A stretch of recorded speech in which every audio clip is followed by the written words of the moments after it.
वाह वाह बहादुर, क्या बात ये हो।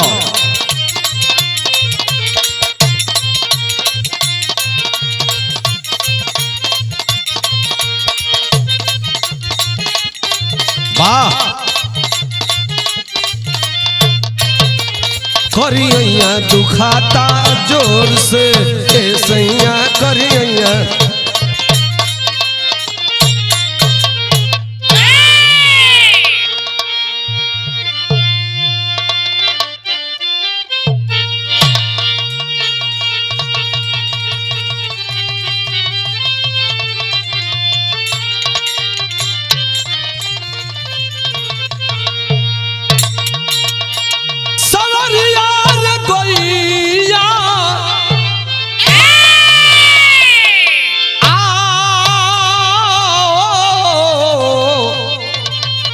भोले बाबा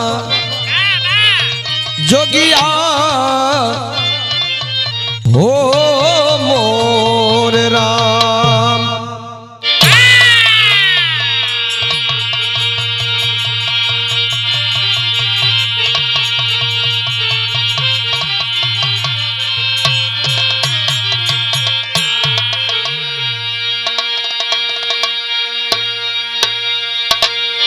अच्छा साथियों, हम बिरहा गायक राम केवल यादव एवं पूरे टीम की ओर से और आरभी स्टूडियो की ओर से ये बिरहा एक जात बा जो ने बिरहा का शीर्षक बा कोठा की अंजलि बॉम्बे कांड। ये बिरहा के म्यूजिक चैनल की ओर से आप सबके बीच में जाई। चैनल को सब्सक्राइब लाइक कमेंट जरूर करेंगे। बिरहा बा कैसन भूमिका में भाव लगत हो मास्टर।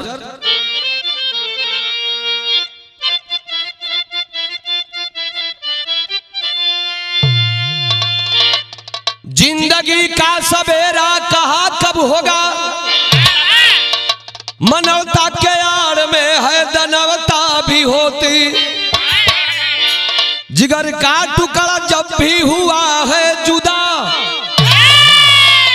उसके आंगन में हरदम बिखरती है मोती। जिस धरती की अबला को नापाक करके आज सबनम देखो वसुंधरा है रोती। कभी श्याम लाल आबरू को बचाकर अबला के हाय अब चमकती है ज्योति।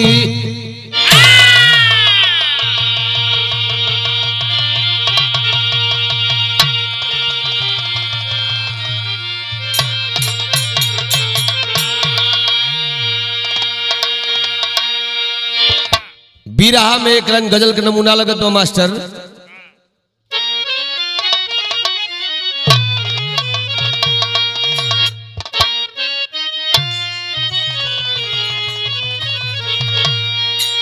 अरे टूटी गए हम,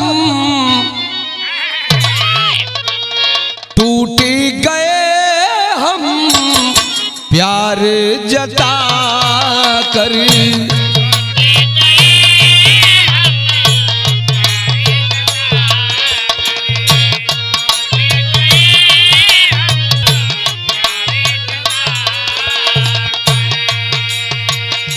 पाथर दिल को, पाथर दिल को दिल से लगा कर टूट गए हम प्यार जता कर।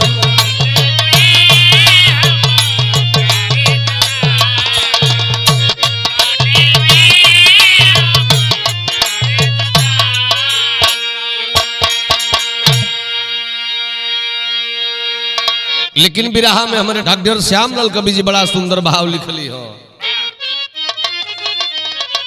अरे उजड़ा चमन है,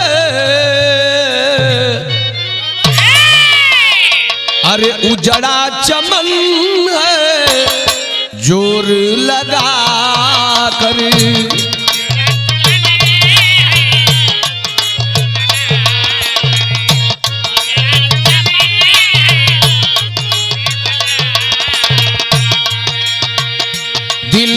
अरमा, दिल का अरमा प्यास बुझा कर, उजड़ा चमन है जोर लगा कर।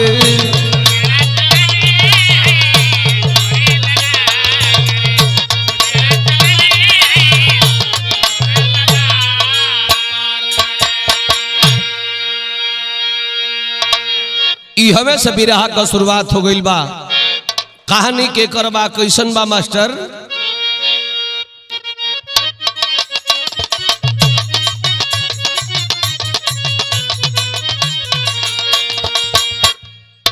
तवायफ कोठा को अपवित्र माना जाता है, मगर अय्यासियों के मन को ही लुभाता है।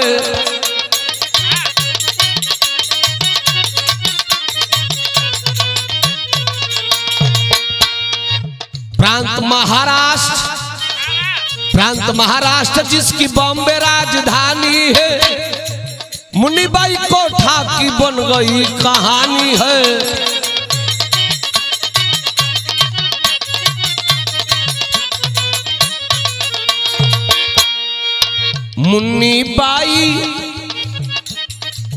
मुन्नीबाई एक बेटी को जन्माई है, बदनाम जगह बेटी अंजलि को पढ़ाई है।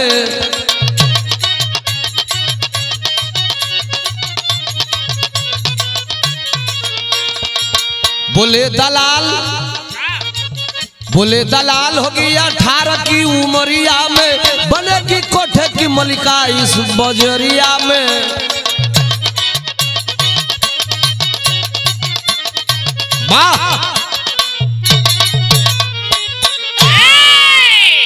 बात को समझ लीजिए भैया, बिरहा का कहानी समझे में आसान हो जाए। महाराष्ट्र प्रांत के अंतर्गत बॉम्बे, और बॉम्बे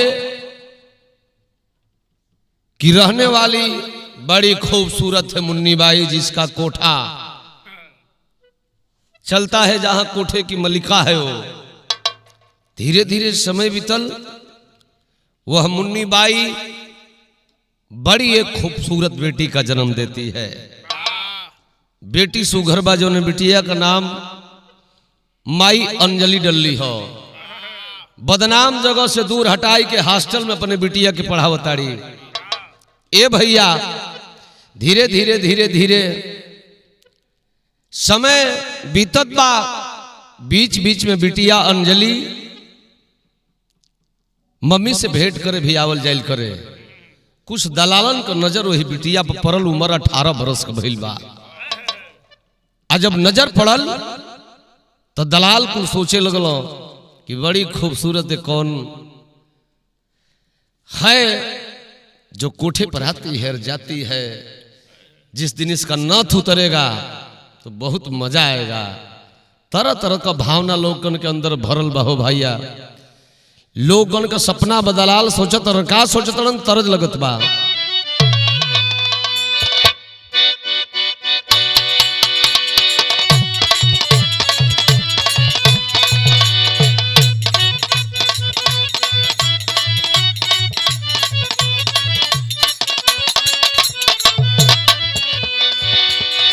उहे तर्ज बा।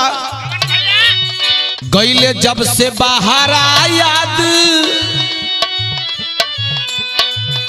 गईले जब से बाहर याद आवे बार बार हो चिड़ैया बन के उड़ गईले।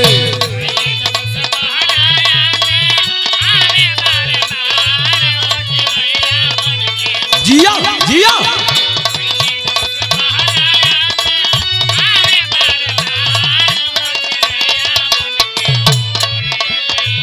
गईले जब से बाहर याद आवे बार बार हो चिड़ैया बन के उड़ गईले। राजा जी हमार हो चिड़ैया बन के उड़ गईले। इहे हो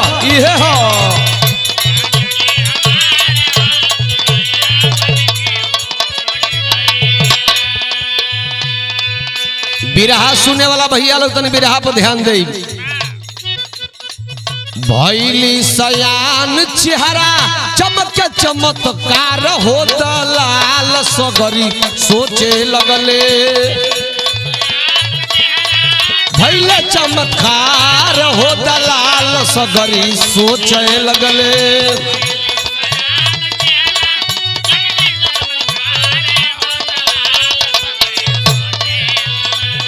भैली सयान चेहरा भैले चमत्कार हो दलाल सगरी कहे लगले देवनाथ उतार हो दलाल सगरी सोचे लगले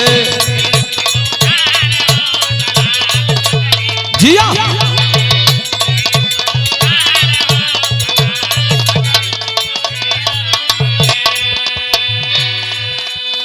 लोग कोठे पर आने और जाने वाले लोग उस मुन्नी बाई से बोलते हेलो मुन्नी। मुन्नी बदनाम हुई डार्लिंग तेरे लिए। ये कौन लड़की है रोज आती है जाती है मुलाकात होती है। मुन्नी बता रहे कि मेरी बिटिया है। तो तुम्हारी बेटी है तो ये भी तो कोठा पर न काम करेगी। बुरा लगा है माँ को। भैया हो सोच रही है मुन्नी बाई क्या कहली मुन्नी बाई बिटिया होई जब सयानी रामा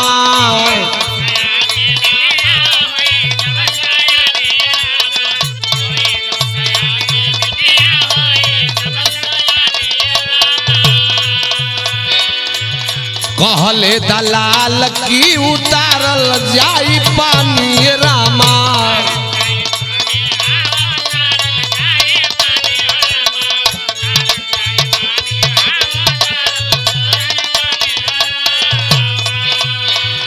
पढ़ लिखी अंजलि होई गईली उसियार हो की कोठवे से होई गईली।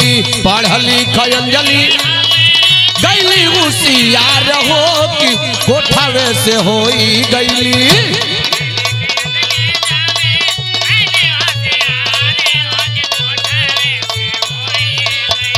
अंजलि फरार हो की कोठवे से होई गईली।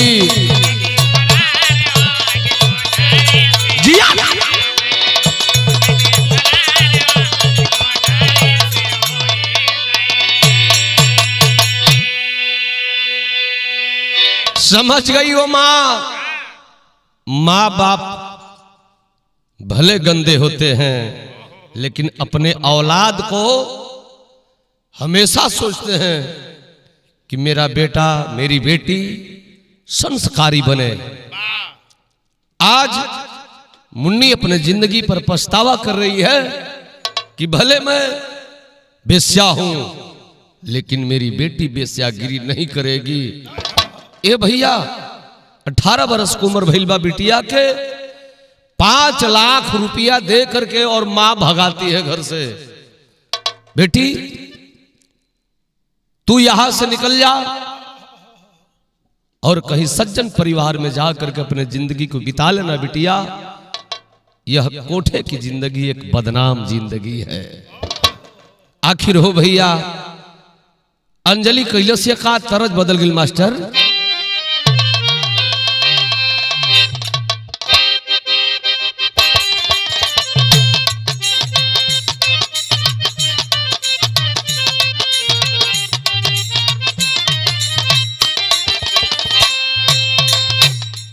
हमारा पंकज भाई ये खाली चल गई बम्बई कार्यक्रम गावे परेशान बड़ी घरवा रजे जी पता न कहिया आई हो। एक दिन बार और झाड़ के पूरा ही है डब से गब गब धोके तैयार बढ़िए अमर भाई। आज उनकर छोटकी जानी डॉक्टर आइन आशुतोष बो हो आशुतोष बो कहतड़ी खाए दीदी आज बड़ा झरले बनौले बानी नु। तो बड़की जानी कहतड़ी पंकज बो अरे सैया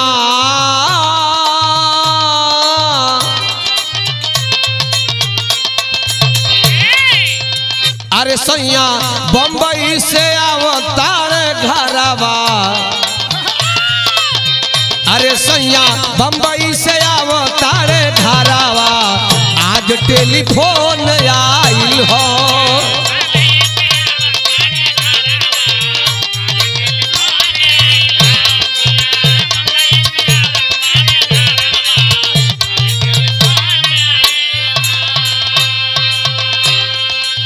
बिरहा सुने वाला हमार भैया बाबू लोग, बिरहा से ध्यान न हटावल जाई।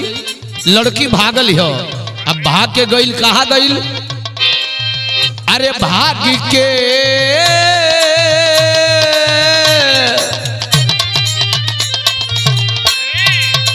अरे भाग के अंजलि बैठी ट्रेन के भीतरिया, कोठा को दलाल खोजला, कोठा को दलाल खोजला।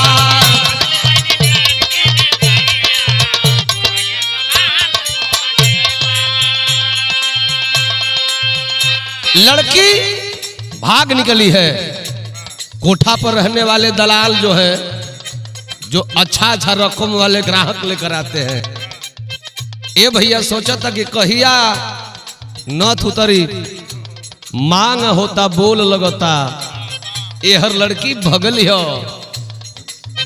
मुन्नी बाई अपने बेटी के 1 लाख रुपया दे के भगौले है। दिहली मुन्नी बाई 5 लाख दौलतिया,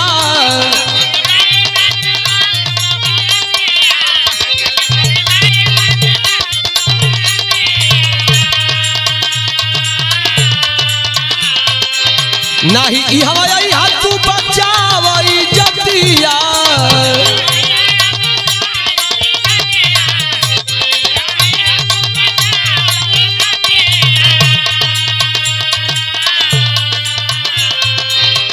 ट्रेन खुलल जान बचवली हा कुमरिया, ट्रेन खुलल जान बचवली हा कुमरिया, कोठा को दलाल खोजला,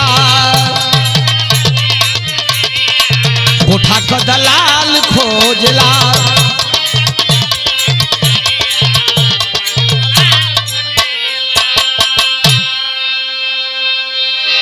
ए भैया आखिर वह लड़की भगी है और भगने के बाद पहुंची है कुर्ला स्टेशन, और कुर्ला स्टेशन जा करके ट्रेन पकड़ लेती है। ट्रेन में बैठ जाती है और उसी ट्रेन में रेलवे का परीक्षा दे करके एक नौजवान लड़का निशांत बैठा है, आ रहा है वापस लखनऊ की तरफ। निशांत लड़का बैठा है और थकी पियासी वह लड़की निशांत के पास बैठी है, और जब उसकी नींद लगी है तो निशांत के कंधे पर अपने मूड़ी को गिरा करके और सो जाती है। भैया हो, धीरे धीरे धीरे धीरे ट्रेन लखनऊ की तरफ आ रही है। तब वही लका मास्टर बिरहा में टेरी के भाव लगत बा।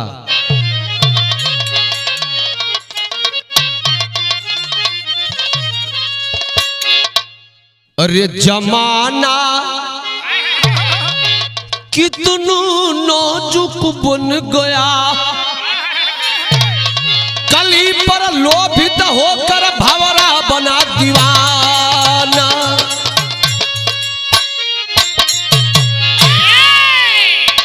ए भैया, इतनी खूबसूरत वह अंजलि थी कि निशांत ने उस लड़की के ऊपर मोहित हो गया।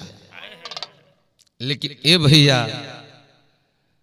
बोला चालिए वही नहीं के हो कि तुम कहाँ की हो और कहाँ जा रही हो, वो भी नहीं पूछ रही है कि आप कहाँ के हैं और कहाँ जा रहे हैं। विपत की मारी वह दुखियारी मुन्नी बाई की बेटी ट्रेन में बैठ करके लखनऊ की तरफ आ रही है, तो विदेशिया को भाव लगल बा।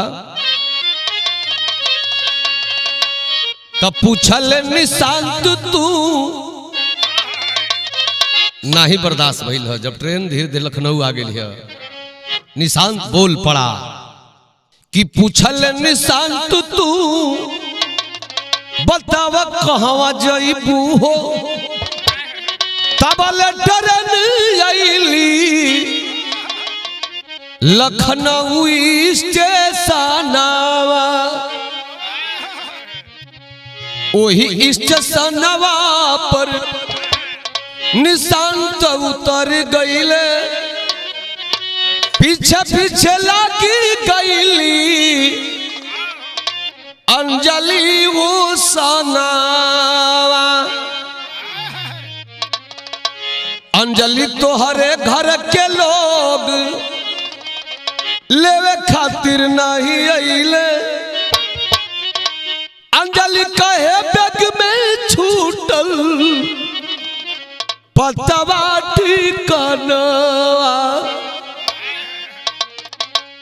कहे अंजलि अबला का कोई न सकैया होला, निशांत साथ आई गईली अंजलि भवाना।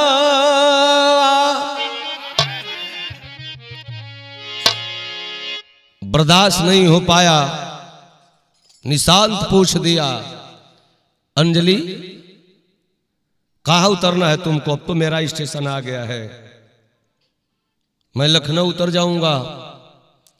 कलश के हाँ मुझे भी लखनऊ उतरना है। तो लखनऊ उतरोगी तो कहाँ जाओगी? अच्छा चलूंगी जाऊंगी, मेरा भी घर है, मेरे बेगर घर का मैं भी नहीं हूं। दोनों उतर गए हुआ, आगे आगे निशांत जात बा, पीछे से अंजलि जाते। कलश करे यार कहाँ जाओगी? कलश देखिए हम अपने घर का पता भूल गए हैं और पता बैग में था, वो बैग मेरा बॉम्बे छूट गया है। एक काम करिए, जमाना तो आज जालिम हो गया है, किसी अबला की आबरू को कोई इंसान समझने वाला नहीं है। अगर आप में अगर भगवान का अंश है, आप भी एक इंसान हैं, तो मुझे भी अपने साथ ले चलिए, मैं पता लगाऊंगी कि मेरा घर कहां है, फिर चली जाऊंगी। बिरहा सुने वाला भैया लोग, भला एक लड़का नौजवान है, कैसे किसी लड़की को अपने घर ले जाए, लेकिन भाई लका भैया तर्ज बदल गई हो।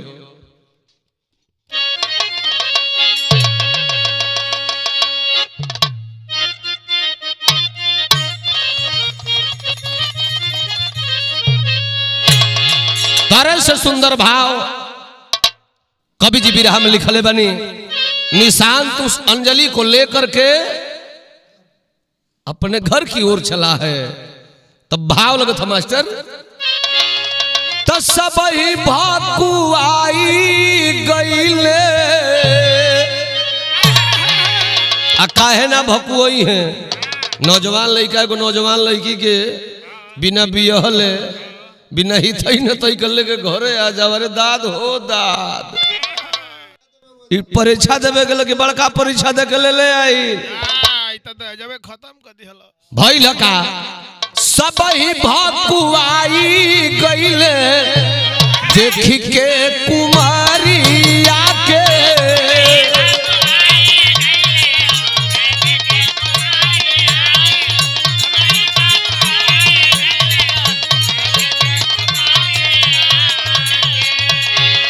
जाके पाव छुआलीनी शांत के मतरिया के, जाके पाव छुआलीनी शांत के मतरिया के, सबही भाकुआई गईले देखी के कुमारिया के।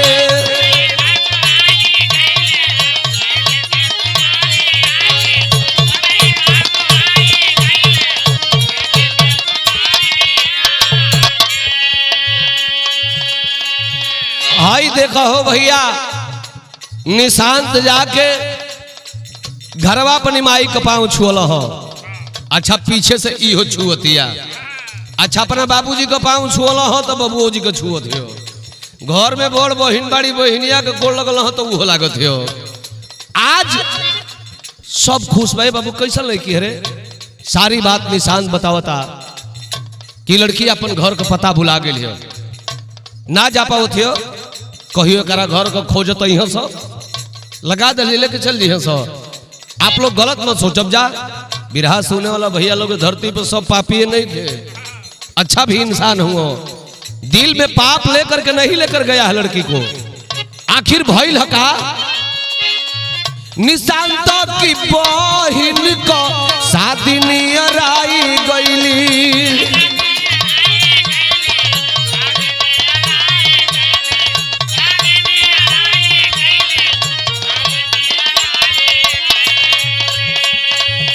मदद करे लगली गहना की नवावे गईली,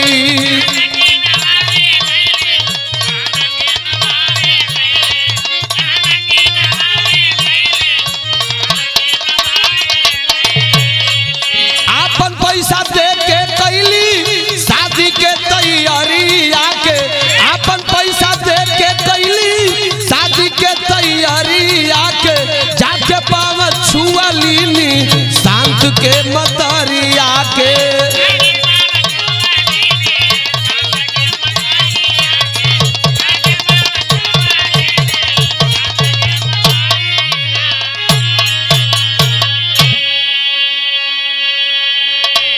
ए भैया आज बिचारी निशान चुके घर से कमजोर था, गरीब था, दहेज देने की क्षमता भी उस बेचारे के पास नहीं थी, लेकिन अंजलि के पास तो 5 लाख रुपया उसकी मां दे करके भेजी है।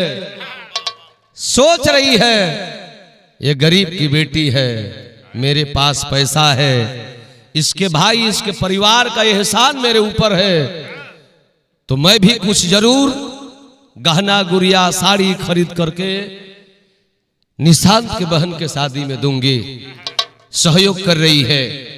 ए भैया आखिरकार भइल हका हो, ये हमारे बिरहा का आखिरी तरस जाती लगे।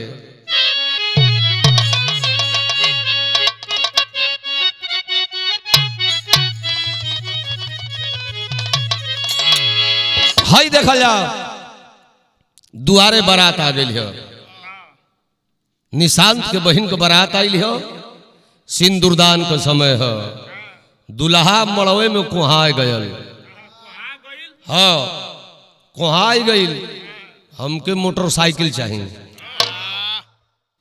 गुस्सा में लाल निशांत हो गया, लगा कि शादी कट जाएगी सिंदूरदान के समय में, लेकिन यह अंजलि सोच रही है कि रुपया कौने काम कहो, किन करे बहिनी के मांग में सिंदूर ना पड़ जा। तरज है मास्टर।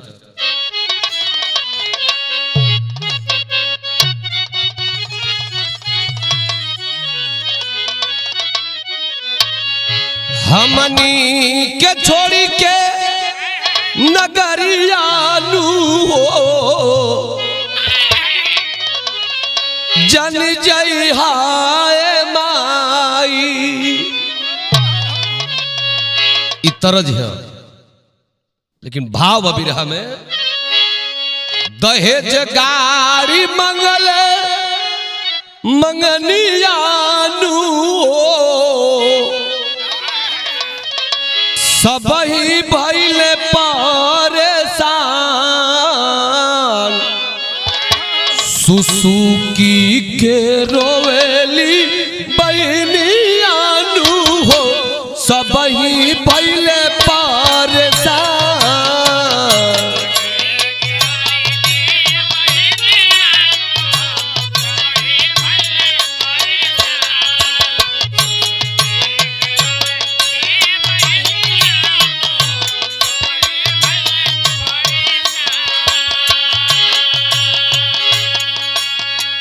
ए भैया सब रोवता हो, देखो भइल का आज वो बिचारी अंजलि ये काम कर रही है, वाइक देख विदा कैली अंजलि कुमरिया, निशांत का प्यार कोइल रहल मजबूरिया।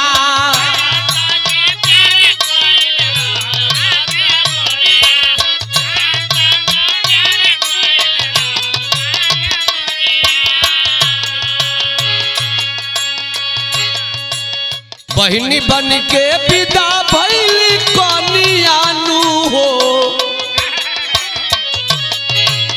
बहिनी बन के विदा भइली कनियानु हो, सबही भइल परेशान।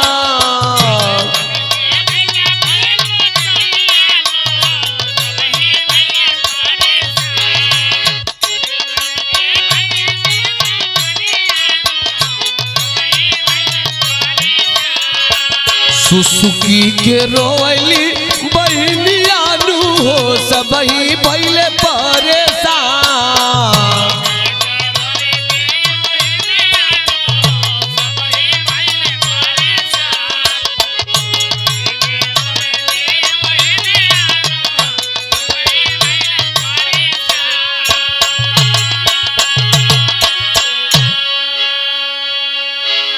ए भैया, आज निशांत की बहन दुल्हन बन करके और डोली में बैठ करके अपने ससुराल चली गई। अब तो घर में निशांत के पिताजी है, बूढ़ी माई है, जवान अंजलि है। आखिर एक जवान बेटी घर में रह रही है। दर्द याद अड़ोस पड़ोस के लोग अब समझावे लगल, बूढ़ा बूढ़ी के कहे लगल कहो। अब एहू से बढ़िया संस्कारी सहुरदार पतो ही खोजबा लोग कि जमन लड़की साड़ी किनलस, गहना खरीदलस, दुआरे पर इज्जत जात रहल, तोहरा बेटी के बियाह कटत रहल तो मोटरसाइकिल खरीद के देहलस। अरे इससे बढ़िया पतो ही मिली, काहे ने कभी आ कर तो अपने बेटवा को लोग ताना मारे लगल हो। तो निशांत कैलस का बिरहा में अल्लाह लग गई।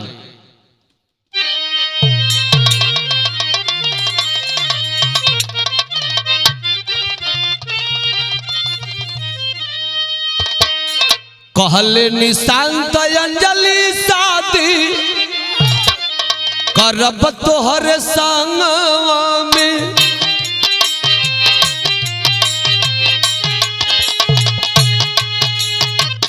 भूलिया कुछ न पूछब करब गलती स्वीकार।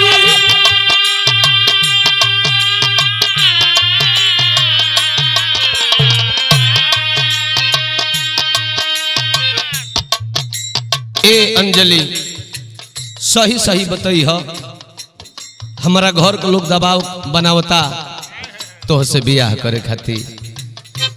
तू केतनो गलत होकबू आ केतनो गलत के बेटी होखबू, हम तो से बियाह करब, इनकार ना करब। सही सही बताव कि तुहरे माई का नाम कहा, तुहरे बाप का नाम कहा, तू रहे वाली कहाँ कहो। बतावत या लड़की हमारे माई बाड़ी एगो कोठा के दवाई फुसाएब,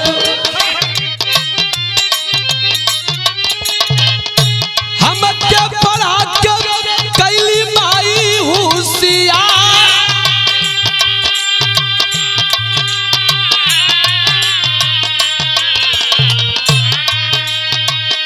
तबले दलाल हमार सौदा कर लगल साहेब, 5 लाख दे के माई कैलाश हो फरार।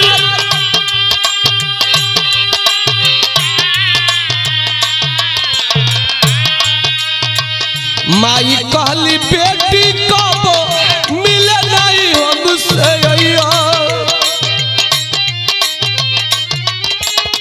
ना तो हमारा जैसे कोई बुदल दल के शिकार।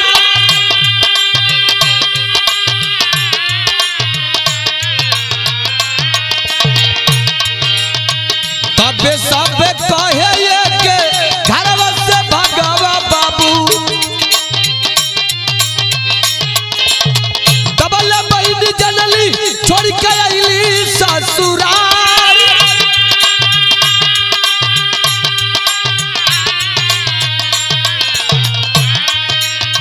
शादी नहीं करबा तबले हम नहीं जाइब भैया,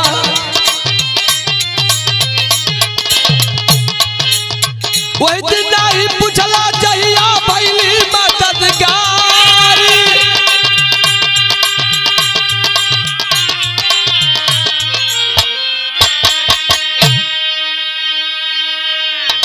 देखल जा,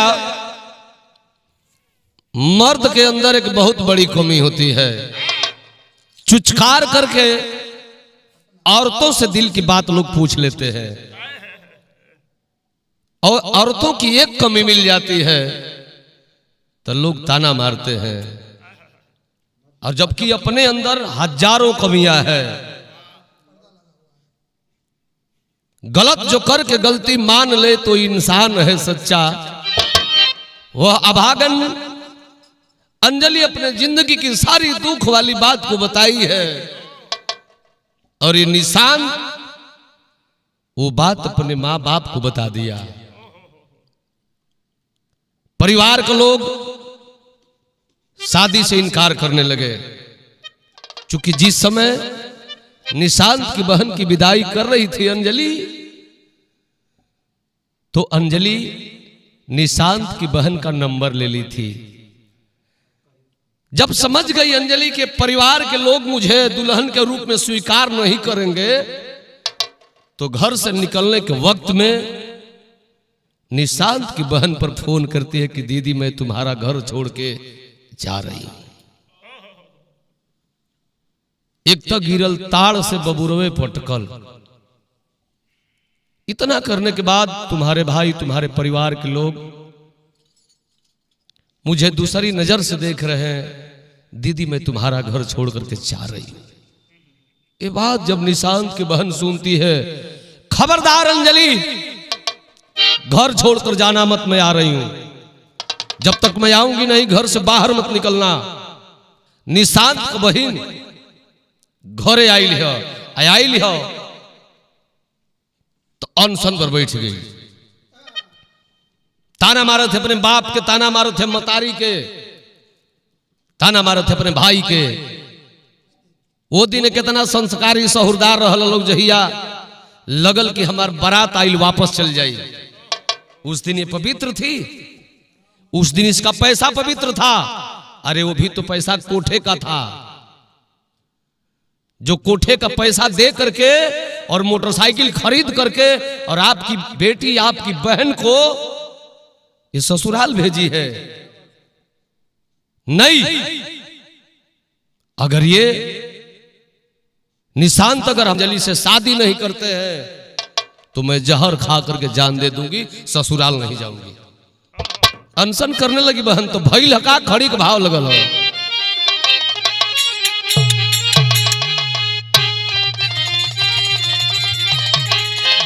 अरे धान के प्रण सदिया करायली, फिर से अपने ससुरवा में आई गईली।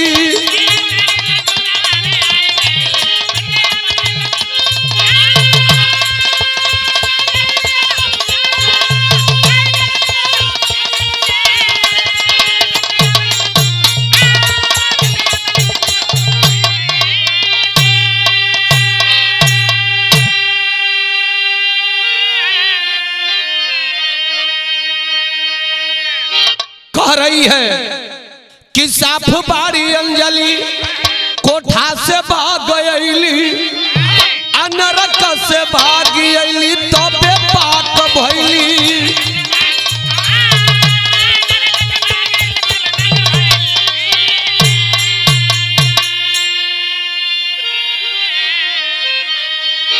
शादी करके सबके दिल में समाय गईली, फिर से अपने ससुरवा में आई गईली।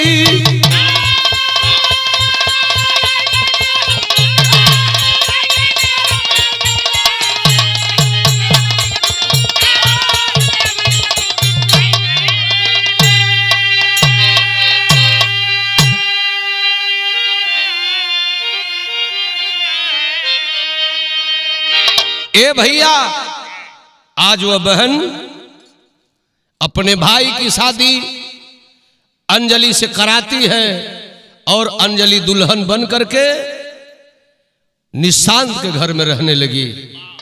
बिरहा हमार यही जे समाप्त भइल। आखिरी लाइन,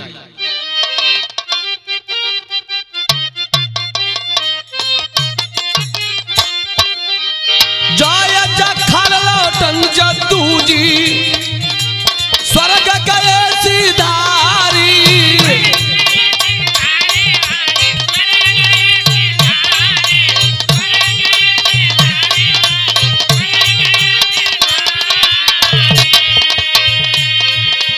गंगा सागर सुबास रमन था राम शीस गुणकारी।